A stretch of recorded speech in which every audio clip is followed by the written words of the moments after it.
Welcome to RSSDI TV 2020. I am Dr. Ruchi Shah, and on behalf of Wokhart RSSDI 2020, I welcome you all. I am glad to have with us today renowned endocrinologist from Kolkata, Dr. Supratik Bhattacharya sir. Sir is Director, SKN Diabetes and Endocrine Center, Naihati, and Consultant Endocrinologist at AMRI, Salt Lake and Apollo Sugar, Kolkata. He has a rich clinical experience in managing diabetes patients. Welcome, Dr. Supratik Bhattacharya, to the show. Thank you so much for your kind invitation. Thank you, sir. So, sir, based on your recent talk in RSSDI 2020 on diabetes management, learning from the UKPDS and the DCCT trials, we would like to know from you what are the learnings from the landmark trials like UKPDS and the DCCT? Right. So I think it's a very pertinent question even today because both DCCT, which was done with the type 1 diabetic patients, and by DCCT we mean Diabetes Control and Complications Trial, and also the UKPDS trial that was done in type 2 diabetic patients, and by that we mean UK Prospective Diabetes Study. Both of them convincingly showed that in the arm where there was a tight control of blood sugar as compared to the comparator arm where there was not so tight control, there was a definite benefit in the arm where the sugar was tightly controlled. And this benefit was carried on even at a time when the sugars were not very tightly controlled, and both the groups were followed up for a sustained period of time. In fact, in the type 1 group or the DCCT trial, it was prematurely stopped because of the ethical issues that came with not treating diabetes very stringently because of the benefits that were being shown with the DCCT trial in the form of 63% reduction in the retinopathy, 54% reduction in the kidney diseases, 60% reduction in neuropathy, and 30% reduction in the cardiovascular event.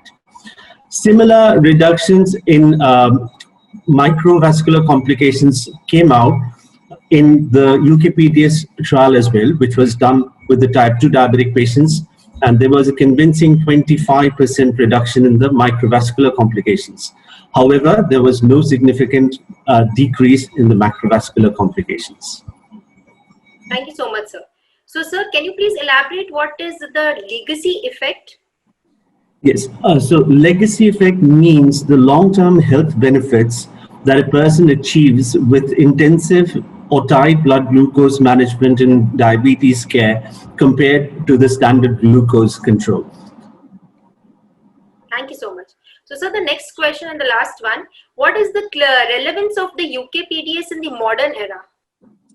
So the relevance is we take learnings from both the landmark trials DCCT as well as UKPDS, and we know that sooner we hit diabetes, the better.